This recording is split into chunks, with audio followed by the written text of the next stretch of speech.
அனைவருக்கும் வணக்கம். இன்று 10ஆம் வகுப்பு சமூக அறிவியல் பாடத்திலிருந்து அலகு 3 மாநில அரசு என்ற பாடம் வாசிக்கப்படுகிறது. அறிமுகம். இந்திய அரசியலமைப்பு நடுவண் மாநில அரசுகளுக்கான தனித்தனி நிர்வாக முறைகளை கொண்ட கூட்டாட்சி அரசாங்கத்தை வழங்குகிறது. இக்கூட்டாட்சியில் தேசிய தலைநகரான டெல்லியுடன் 9 யூனியன் பிரதேசங்கள் மற்றும் 28 மாநிலங்கள் உள்ளன. நடுவண் மாநில அரசுகளுக்கான ஒரு சீரான நிர்வாக அமைப்பினை ஏற்படுத்த அரசியலமைப்பு வழிவகுக்கிறது.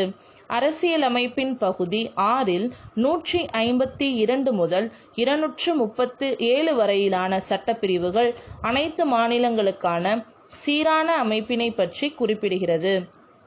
நடுவண் அரசை போன்று மாநில அரசுகளும் நிர்வாகத்துறை, சட்டமன்றம், நீதித்துறை என்ற 3 பிரிவுகளின் கீழ் இயங்குகின்றன. 3.1 நிர்வாகத்துறை. ஆளுநர். மாநில நிர்வாகத்தின் அரசியலமைப்பு தலைவர் ஆளுநர் ஆவார்.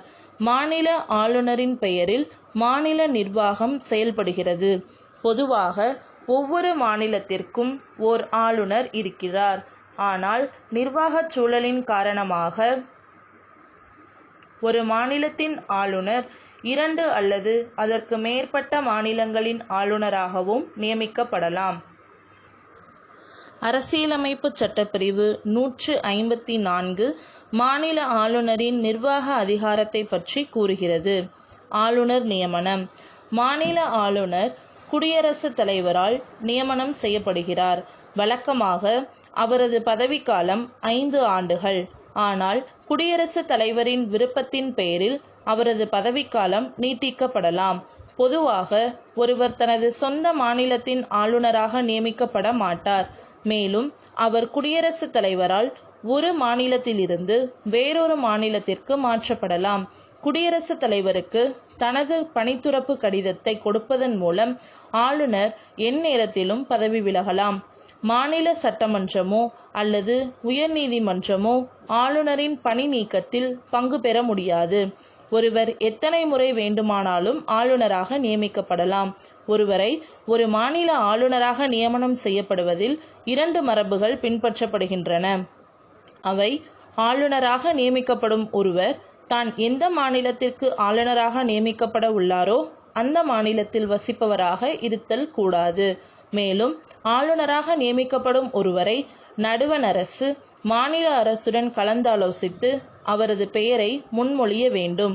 அரசியலமைப்பு சட்டப்பிரிவு 158(3)(a) படி ஒருவர் 2 அல்லது அதற்கு மேற்பட்ட மாநிலங்களின் ஆளுநராக நியமிக்கப்படும் பொழுது குடியரசுத் தலைவர் ஓர் ஆணையின் மூலம் ஆளுநரின் ஊதியம் மற்றும் படிகளை சம்பந்தப்பட்ட மாநிலங்கள் பகிர்ந்து வழங்க தீர்மானிக்கலாம். ஆளுநராவதற்கான தகுதிகள். இந்திய அரசியலமைப்பின் 157 மற்றும் 158வது சட்டப்பிரிவுகள் ஆளுநர் பதவிக்கு தேவையான பின்வரும் தகுதிகளை கூறுகின்றன. அவர் இந்திய குடிமகனாக இருத்தல் வேண்டும். 35 வயது நிரம்பியவராக இருத்தல் வேண்டும். நாடாளுமன்ற உறுப்பினராகவோ அல்லது சட்டமன்ற உறுப்பினராகவோ இருத்தல் கூடாது. அவ்வாறு இருப்பின் அவர் ஆளுநராக பதவியேற்கும் பொழுது தாமாகவே அப்பதவி காலியாகிவிடும். மேலும் அவர் லாபம் தரும் எந்த தொழிலிலும் ஈடுபடக்கூடாது. ஆளுநரின் அதிகாரங்கள் மற்றும் பணிகள். ஆளுநர் மாநில நிர்வாகத்தின் தலைவராக செயல்படுவது மட்டுமல்லாமல் ஏராளமான அதிகாரங்கள் பெற்றவராகவும் திகழ்கிறார். சட்டப்பிரிவு 163 படி முதலமைச்சரின் தலைமையிலான அமைச்சரவையின் ஆலோசனை மற்றும் வழிகாட்டுதலின்படி ஆளுநர் குறிப்பிட்ட சில நிகழ்வுகளை தவிர மற்ற அதிகாரங்களை செயல்படுத்துகிறார். நிர்வாக அதிகாரங்கள். மாநில சட்டமன்ற தேர்தலில் பெரும்பான்மை பெறும் கட்சியின் தலைவரை முதலமைச்சராக ஆளுநர் நியமனம் செய்கிறார். முதலமைச்சரின் பரிந்துரையின் பேரில் அமைச்சரவையின் மற்ற உறுப்பினர்களை நியமனம் செய்கிறார். அரசு பணியாளர் தேர்வாணைய குழுவின் தலைவர் மற்றும் உறுப்பினர்களை நியமனம் செய்கிறார்.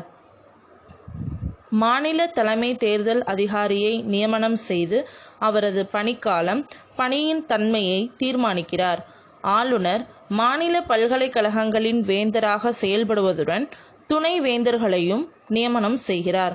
குடியரசுத் தலைவரின் அவசர நிலை பிரகடனம் செய்யப்படும் பொழுது குடியரசுத் தலைவரின் பெயரில் இவரே மாநிலத்தை நேரடியாக ஆட்சி செய்கிறார். சட்டமன்ற அதிகாரங்கள். ஆளுநர் மாநில சட்டமன்றத்தின் ஓர் ஒருங்கிணைந்த பகுதியாவார். ஆனால் அவர் சட்டமன்றத்தின் உறுப்பினராக இல்லை. ஆளுநர் பின்வரும் சட்டமன்ற அதிகாரங்களை பெற்றுள்ளார். ஆளுநர் சட்டமன்ற கூட்டத்தை கூட்டவும், ஒத்திவைக்கவும், சட்டமன்றத்தை கலைக்கவும் உரிமை பெற்றுள்ளார். தேர்தல் முடிந்து சட்டசபை அமைந்த முதல் கூட்டத்தொடரிலும் மற்றும் ஒவ்வொரு ஆண்டு முதல் கூட்டத்திலும் உரையாற்றுகின்றார். நிலுவையில் உள்ள மசோதா குறித்து சட்டமன்ற அவைகளுக்கு ஆளுநர் செய்தி அனுப்பலாம். சபாநாயகர் மற்றும் துணை சபாநாயகர் பணியிடம் காலியாக இருக்கும்போது சட்டமன்றத்தை தலைமையேற்று நடத்த எந்த சட்டமன்ற உறுப்பினரை வேண்டுமானாலும் ஆளுநர் நியமனம் செய்யலாம். ஆங்கிலோ இந்தியன் வகுப்பினரிலிருந்து ஓர் உறுப்பினரை மாநில சட்டமன்றத்திற்கு நியமனம் செய்யலாம். கலை, இலக்கியம், அறிவியல், கூட்டுறவு இயக்கம் மற்றும் சமூக சேவை போன்றவற்றில் சிறந்து விளங்கும் நபர்களை தேர்ந்தெடுத்து மாநில சட்ட மேலவையின் 1/6 இடங்களுக்கு அவர்களை நியமனம் செய்கிறார். மாநில சட்டமன்றத்தால் நிறைவேற்றப்படும் ஒவ்வொரு மசோதாவும் ஆளுநர் கையொப்பமிட்ட பின்னர் மட்டுமே சட்டமாகும். ஆனால் சட்டமன்றத்தால் நிறைவேற்றப்பட்ட ஒரு மசோதா ஆளுநர் ஒப்புதலுக்கு அனுப்பப்படும் பொழுது ஆளுநர் கையொப்பமிடலாம் அல்லது நிறுத்தி வைக்கலாம் அல்லது மீண்டும் மறுபரிசீலனைக்காக சட்டமன்றத்திற்கே திருப்பி அனுப்பலாம். அரசியலமைப்பு சட்டப்பிரிவு 213 கீழ் ஆளுநர் மாநில சட்டமன்றம் நடைபெறாத பொழுது அவசர சட்டத்தை பிறப்பிக்கலாம். ஆனால் அந்த அவசர சட்டம் 6 மாதத்திற்குள் மாநில சட்டமன்றத்தால் அங்கீகரிக்கப்பட வேண்டும். அவசர சட்டத்தை எந்நேரத்திலும் ஆளுநர் திரும்ப பெறலாம். மாநிலத்தின் ஆண்டு நிதிநிலை அறிக்கை, அரசு பணியாளர் தேர்வாணைய குழுவின் அறிக்கை, அரசின் தணிக்கை குழு அறிக்கைகளை சட்டமன்றத்தில் சமர்ப்பிக்கின்றார். நிதி அதிகாரங்கள். மாநிலத்தின் ஆண்டு வரவு செலவு திட்டத்தினை தயார் செய்து சட்டமன்றத்தில் அறிமுகம் செய்யும் கடமையை ஆளுநருக்கு அரசியலமைப்பு வழங்குகிறது. தேவைப்பட்டால் துணை வரவு செலவு திட்டத்தையும் அறிமுகம் செய்யலாம். ஆளுநரின் முன் அனுமதியுடன் தான் பண மசோதாவை சட்டமன்றத்தில் அறிமுகப்படுத்த முடியும். அரசின் எதிர்பாரா செலவினங்களுக்காக ஆளுநர் அவசர நிதியிலிருந்து நிதி ஒதுக்கீடு செய்ய முடியும்.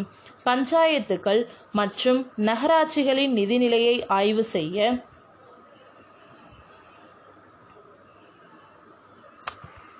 ஒவ்வொரு 5 ஆண்டிற்கு ஒரு முறை நிதி ஆணையம் ஒன்றை அமைக்கிறார். நீதித்துறை அதிகாரங்கள். மாநில அரசின் தலைமை வழக்குரைஞரை நியமனம் செய்கிறார். உயர் நீதிமன்றத்தின் ஆலோசனையின் பேரில் மாவட்ட நீதிபதிகளின் நியமனம் மற்றும் பதவி உயர்வு போன்ற பணிகளை மேற்கொள்கிறார். ஆளுநரின் ஆலோசனையின் பேரில் குடியரசுத் தலைவர் உயர் நீதிமன்ற தலைமை நீதிபதியை நியமனம் செய்கிறார். குற்றவாளிகளின் கருணை மனு அடிப்படையில் குற்றவாளிகளை மன்னிக்கலாம் அல்லது குற்றவாளிகளின் தண்டனைகளை குறைக்கலாம் அல்லது நிறுத்தி வைக்கலாம். மரண தண்டனையை பெற்ற குற்றவாளிகளை தவிர. விருப்புரிமை அதிகாரங்கள். குடியரசுத் தலைவரின் பரிசீலனைக்காக ஆளுநர் ஒரு மசோதாவை நிறுத்தி வைக்க முடியும். மாநில சட்டமன்ற பொது தேர்தலில் எந்த கட்சியும் அறுதி பெரும்பான்மையை பெறாதபோது ஆளுநர் எந்த கட்சி தலைவரையும் ஆட்சி அமைக்க அழைக்கலாம். சட்டமன்றத்தில் நம்பிக்கை வாக்கெடுப்பின் பொழுது பெரும்பான்மையை நிரூபிக்க முடியாமல் போனால் அமைச்சரவையை ஆளுநர் கலைக்க முடியும். அவசர கால அதிகாரங்கள்.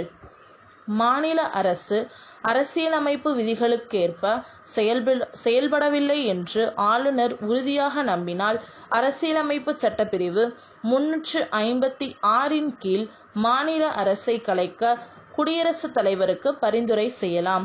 மாநில அரசு கலைக்கப்பட்டவுடன் மாநிலத்தில் குடியரசுத் தலைவர் ஆட்சி நடைமுறைக்கு வரும்.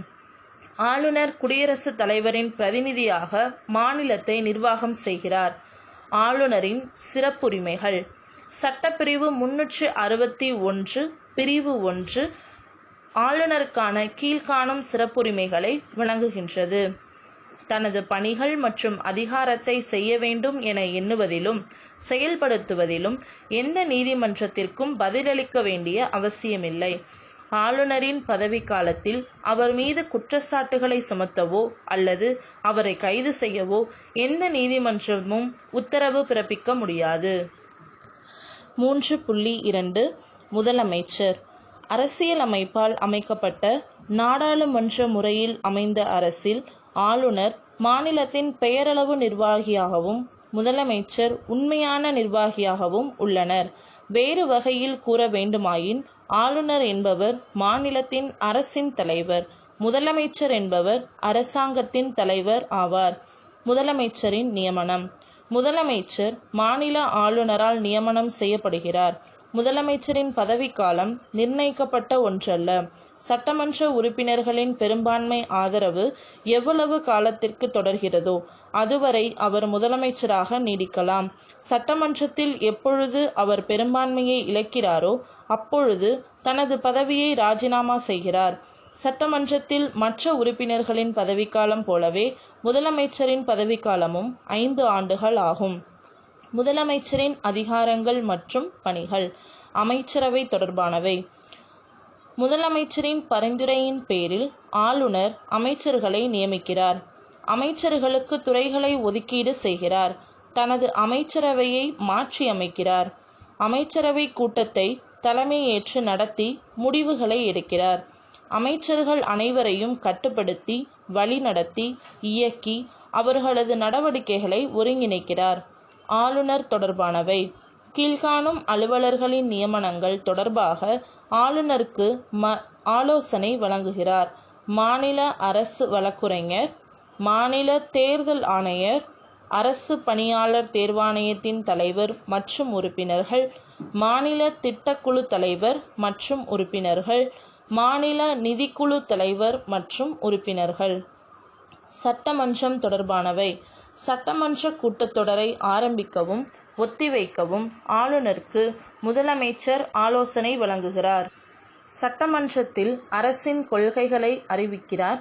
சட்டமன்றத்தில் மசோதாக்களை அறிமுகப்படுத்துகிறார். எந்நேரத்திலும் சட்டமன்றத்தை கலைக்க ஆளுநருக்கு பரிந்துரை செய்கிறார். அமைச்சரவை. அமைச்சரவை மாநில சட்டமன்றத்திற்கு கூட்டாக பொறுப்பானது. அமைச்சரவையை குழுவின் அமைச்சர்கள் அனைவரும் சட்டமன்ற உறுப்பினர்களாக இருக்க வேண்டும். சட்டமன்ற உறுப்பினர் அல்லாத ஒருவர் அமைச்சராக பதவியேற்றால் 6 மாத காலத்திற்குள் அவர் சட்டமன்ற உறுப்பினராக வேண்டும். சட்டமன்றத்தில் நம்பிக்கையில்லா தீர்மானம் கொண்டு வந்து நிறைவேற்றப்பட்டால் மாநில அமைச்சரவை ராஜினாமா செய்ய வேண்டும்.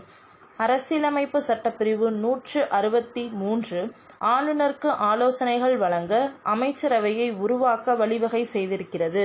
சட்டப்பிரிவு 163 பிரிவு 1 படி முதலமைச்சரை தலைவராக கொண்ட அமைச்சரவை ஆளுநருக்கு தேவைப்படும் பொழுது உதவி செய்யவும் ஆலோசனை வழங்கவும் வேண்டும். அமைச்சர்களுடனான மற்ற விதிகள். சட்டப்பிரிவு 164 பிரிவு 1 ஆளுநரால் முதலமைச்சர் நியமிக்கப்படுவதை கூறுகிறது. முதலமைச்சர் உட்பட மொத்த அமைச்சர்களின் எண்ணிக்கை மொத்த உறுப்பினர்களின் எண்ணிக்கையில் 15 விழுக்காட்டை தாண்டக்கூடாது என சட்டப்பிரிவு 164(1)(a) கூறுகிறது. அமைச்சரவையின் அதிகாரங்கள் மற்றும் பணிகள். மாநில அரசிற்கான கொள்கைகளை உருவாக்கி அவற்றை திறம்பட நடைமுறைப்படுத்துகிறது. சட்டமன்ற நிகழ்ச்சிகளை முடிவு செய்து அனைத்து முக்கியமான மசோதாக்களுக்கும் ஆதரவளிக்கிறது. நிதி கொள்கைகளை கட்டுப்படுத்துவதுடன் மாநில பொது நலனுக்கான வரி கொள்கைகளை முடிவு செய்கிறது. முக்கியமான துறை தலைவர்களின் நியமனங்களை செய்கிறது. மற்ற மாநிலங்களுடன் பேச்சுவார்த்தை நடத்தி பிரச்சினைகளை தீர்க்க முயற்சி மேற்கொள்கிறது. மாநிலத்திற்கான செலவுகளை சமாளிக்க திட்ட அறிக்கையை உருவாக்குகிறது. ஒரு மசோதா சட்டமன்றத்தில் அறிமுகப்படுத்தும் போது அது சாதாரண மசோதாவா அல்லது நிதி மசோதாவா என்று தீர்மானிக்கிறது. அமைச்சரவையின் ஒவ்வொரு அமைச்சரின் பணிகளை கட்டுப்படுத்தி கண்காணித்து ஒருங்கிணைக்கிறது. ஆண்டு வரவு செலவு திட்டம் அமைச்சரவையால் இறுதி செய்யப்படுகிறது. 3.3 மாநில சட்டமன்றம். இந்திய அரசியலமைப்பு ஒவ்வொரு மாநிலத்திற்கும் ஒரு சட்டமன்றம் ஏற்பட வழிவகை செய்கிறது. பெரும்பாலான மாநிலங்கள் ஓரவையாக கொண்ட சட்டமன்றங்களை மட்டும் பெற்றுள்ளன. சில மாநிலங்கள் ஈரவை சட்டமன்றங்களை கொண்டுள்ளன. எடுத்துக்காட்டு: பீகார், கர்நாடகா, மகாராஷ்டிரா, உத்தரப்பிரதேசம், ஆந்திர பிரதேசம், தெலுங்கானா. கீழவையானது மாநில மக்களின் பிரதிநிதிகளை கொண்டது. மேலவையானது ஆசிரியர்கள், பட்டதாரிகள் மற்றும் உள்ளாட்சி உறுப்பினர்கள் ஆகியோர்களை பிரதிநிதிகளாக கொண்டது. தமிழகத்தில் சட்டமன்ற உறுப்பினர்களின் மொத்த எண்ணிக்கையின்படி 234 உறுப்பினர்கள். அமைச்சர்களின் எண்ணிக்கை 36 வரை இருக்கலாம். அதாவது 234 15 விழுக்காடு. சட்டமன்ற பேரவை. கீழவை. மாநில சட்டமன்றம் பிரபலமான ஓர் அவையாகும். இதுவே மாநில அதிகாரத்தின் உண்மையான அதிகார மையமாகும்.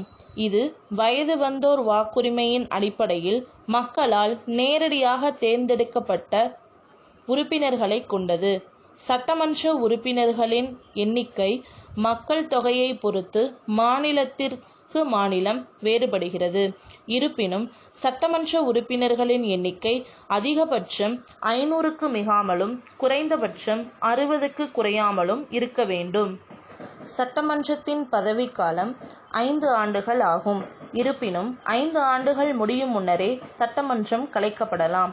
சட்ட மேலவை உறுப்பினர்களின் எண்ணிக்கை அம்மாநில சட்டமன்றம் கீழவையின் மொத்த உறுப்பினர்களின் எண்ணிக்கையில் 1/3 பங்குக்கு மிகாமல் இருக்க வேண்டும். ஆனால் மேலவை உறுப்பினர்களின் எண்ணிக்கை 40க்கு குறையாமல் இருக்க வேண்டும். சட்டமன்றத்தின் அமைப்பு. தமிழக சட்டமன்றம் 235 உறுப்பினர்களை கொண்டது. இவர்களில் 234 உறுப்பினர்கள் வயது வந்தோர் வாக்குரிமையின் அடிப்படையில் மக்களால் நேரடியாக தேர்ந்தெடுக்கப்படுகிறார்கள். ஆங்கிலோ இந்தியன் வகுப்பினரில் ஒருவர் ஆளுநரால் நியமனம் செய்யப்படுகிறார். அமைச்சரவை மற்றும் அமைச்சரவை குழுக்கள்.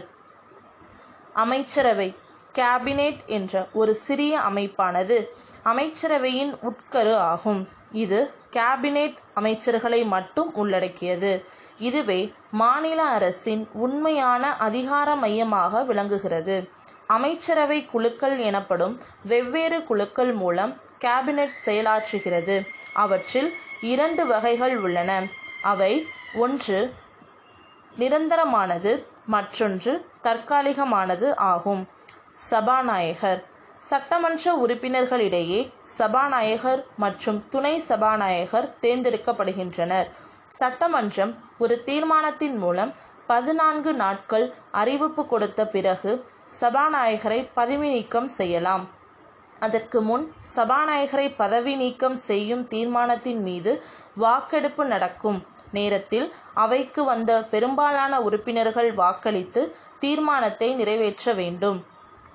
சட்டமன்றம் கலைக்கப்படும் பொழுது சபாநாயகர் தமது பதவியை இழக்க மாட்டார். மேலும் புதிய சட்டமன்றத்தின் முதல் கூட்டம் வரை தனது பதவியை தொடர்கிறார். சபாநாயகர் இல்லாத பொழுது அவரது பணியை துணை சபாநாயகர் மேற்கொள்கிறார். சட்டமன்ற மேலவை. சட்டமேலவை. சட்டமேலவை விதான் பரிஷத் இந்திய மாநில சட்டமன்றங்களின் ஒரு அங்கமாக செயல்படுகிறது. இந்தியாவின் 28 மாநிலங்களில் 6 மாநிலங்களில் சட்டமேலவை உள்ளது. ஈரவை சட்டமன்றத்தில் மறைமுக தேர்தலால் தேர்ந்தெடுக்கப்பட்ட உறுப்பினர்கள் சட்டமேலவையில் செயலாற்றுகின்றனர். சட்டமேலவை ஒரு நிரந்தர அவையாகும். ஏனென்றால் இதனை கலைக்க முடியாது. சட்டமேலவை உறுப்பினர்களின் பதவிக்காலம் 6 ஆண்டுகள் ஆகும். அதன் ஒவ்வொரு 2ஆம் ஆண்டிற்கும் 1/3 பங்கு உறுப்பினர்கள் ஓய்வு பெறுவர். ஒருவர் சட்டமேலவை உறுப்பினராவதற்கு அவர் இந்திய குடிமகனாக இருத்தல் வேண்டும். 30 வயது நிரம்பியவராக இருத்தல் வேண்டும். தெளிவான மனநிலை உடையவராக இருத்தல் வேண்டும். எந்த மாநிலத்தில் போட்டியிடுகிறாரோ அம்மாநில வாக்காளர் பட்டியலில் அவரது பெயர் இடம்பெற்றிருத்தல் வேண்டும். 1986 இயற்றப்பட்ட தமிழ்நாடு சட்ட மேலவை மசோதா மூலம் தமிழ்நாட்டில் சட்ட மேலவை நீக்கப்பட்டது. இச்சட்டம் 1986 நவம்பர் 1 நாளன்று நடைமுறைக்கு வந்தது. சட்ட மேலவைக்கான தேர்தல் 1/3 உறுப்பினர்கள் உள்ளாட்சி அமைப்புகளால் தேர்ந்தெடுக்கப்படுகின்றனர். 12 உறுப்பினர்கள் பட்டதாரிகளால் தேர்ந்தெடுக்கப்படுகின்றனர். 12 உறுப்பினர்கள் பட்டதாரி ஆசிரியர்களால் தேர்ந்தெடுக்கப்படுகின்றனர். 3 உறுப்பினர்கள் சட்டமன்ற பேரவை உறுப்பினர்களால் தேர்ந்தெடுக்கப்படுகின்றனர். 6 உறுப்பினர்கள் கலை, இலக்கியம், அறிவியல், சமூக சேவை மற்றும் கூட்டுறவு இயக்கம் இவற்றில் சிறந்து விளங்குபவர்களை ஆளுநர் நேரடியாக நியமனம் செய்கிறார். தலைவர் மேலவை தலைவர் சேர்பர்சன் மேலவை கூட்டத்தை தலைமையேற்று நடத்துகிறார். மேலவை உறுப்பினர்களிடையே தலைவர் மற்றும் துணைத் தலைவர் தேர்ந்தெடுக்கப்படுகின்றனர். தலைவர் இல்லாத போது துணைத் தலைவர் கூட்டத்தை தலைமையேற்று நடத்துகிறார். சட்ட மேலவை உருவாக்கம் அல்லது நீக்கம். சட்ட மேலவை உருவாக்கம் அல்லது நீக்கம் பற்றி சட்டப்பிரிவு 169 விவரிக்கிறது. இப்பிரிவின்படி சட்டமன்றத்தின் மொத்த உறுப்பினர்களில் 2/3 உறுப்பினர்கள் வாக்களித்து தீர்மானத்தை நிறைவேற்றி சட்ட மேலவையை உருவாக்கவோ அல்லது நீக்கவோ நாடாளுமன்றத்தை கேட்டுக்கொண்டால் நாடாளுமன்றம் ஒரு சட்டத்தின் மூலம் மேலவையை உருவாக்கும் அல்லது நீக்கும். 3.4 சட்டமன்றத்தின் செயல்பாடுகள். சட்டமன்ற அதிகாரங்கள். அரசியலமைப்பின்படி மாநில பட்டியலிலுள்ள அனைத்து துறைகள் மீதும் சட்டமன்றம் சட்டத்தை நிறைவேற்றலாம்.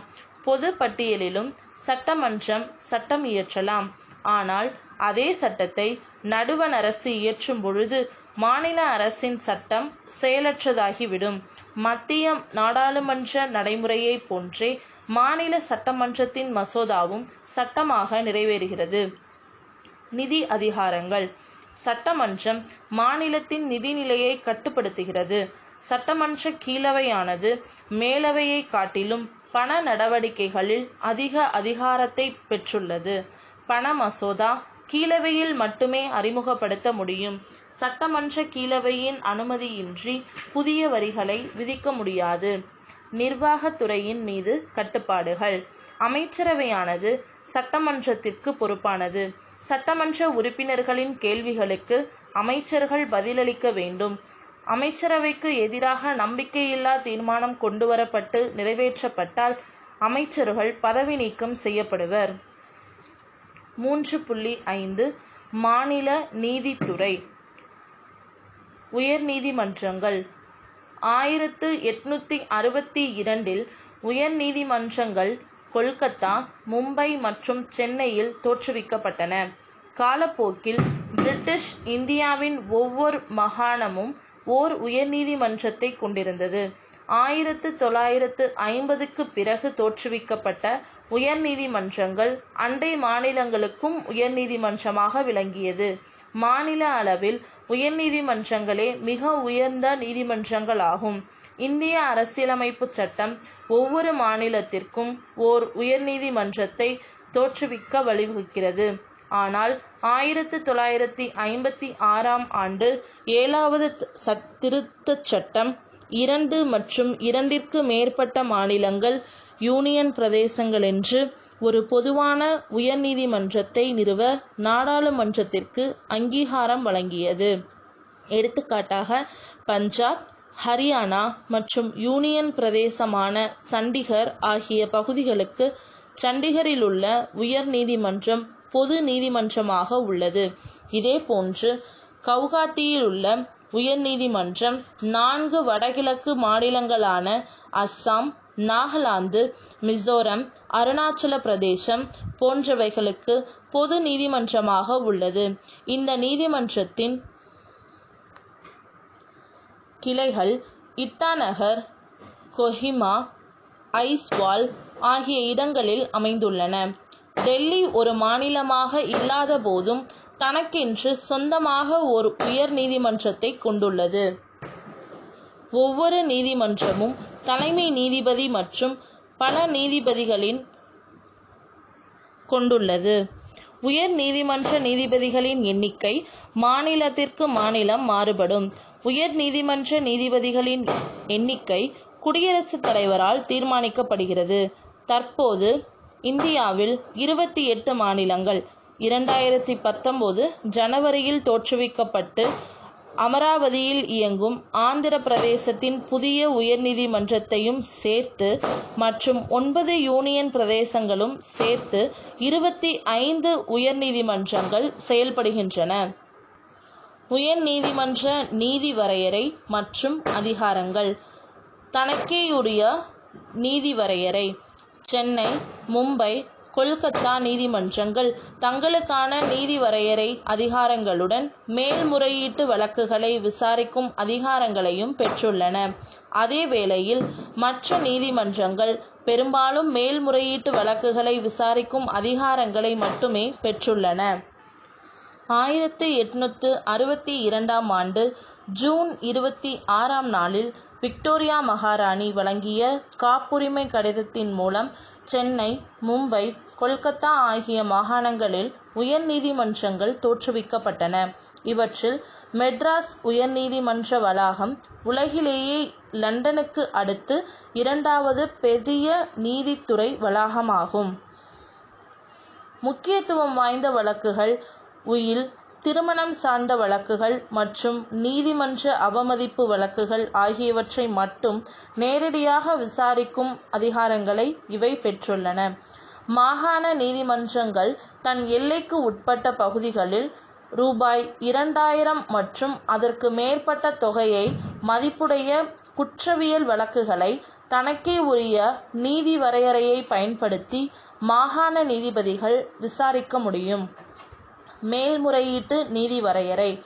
உயர் நீதிமன்றங்கள் தங்களிடம் வரும் மேல்முறையீட்டு வழக்குகளையும் கீழ் நீதிமன்றங்களிலிருந்து வரும் மேல்முறையீட்டு வழக்குகளையும் உரிமையியல் மற்றும் குற்றவியல் இரண்டையும் விசாரிக்கின்றன. நாட்டின் இராணுவ தீர்ப்பாயங்களின் கீழ் வரும் ஆயுதம் சார்ந்த வழக்குகளை விசாரிக்க இவைகளுக்கு அதிகாரம் இல்லை. பேராணை அதிகாரங்கள். இந்திய அரசியலமைப்பு சட்டப்பிரிவு 226 அடிப்படை உரிமைகளுக்காக மட்டுமன்றி மற்ற நோக்கங்களுக்காகவும் பேராணைகளை வெளியிடும் அதிகாரங்களை உயர் நீதிமன்றங்களுக்கு வழங்குகிறது. சட்டப்பிரிவு 32 கீழ் உச்சநீதிமன்றம் வழங்கும் நீதி பேராணைகள், ஆணைகள் மற்றும் வழிகாட்டுதல்கள் போன்றே உயர்நீதிமன்றமும் அவைகளை வழங்க அதிகாரம் பெற்றுள்ளது. இந்த சட்டப்பிரிவுகளின் கீழ் நீதி பேராணைகளை வெளியிட உயர்நீதிமன்றங்களுக்கு வழங்கிய அதிகாரம் பெரியதாகும். அடிப்படை உரிமைகள் மீறப்பட்டால் மட்டுமே உச்சநீதிமன்றம் இவைகளை வெளியிடுகிறது. உயர் நீதிமன்றம் இதுபோன்ற வழக்குகளில் மட்டுமன்றி சாதாரண சட்டமீறலுக்கும் நீதி பேராணைகளை ஆட்கொணர்வு நீதி பேராணை, கட்டளையுறுத்தும் நீதி பேராணை, தடையுறுத்தும் நீதி பேராணை, தகுதி வினவும் நீதி பேராணை, ஆவணக்கேட்பு நீதி பேராண்மை ஆகியவற்றை வெளியிட முடியும். மேற்பார்வை அதிகாரம். இராணுவ நீதிமன்றங்களை தவிர மற்ற அனைத்து சார்பு நீதிமன்றங்கள் தீர்ப்பாயங்களின் பணிகளை மேற்பார்வையிடும் அதிகாரத்தை உயர்நீதிமன்றம் பெற்றுள்ளது.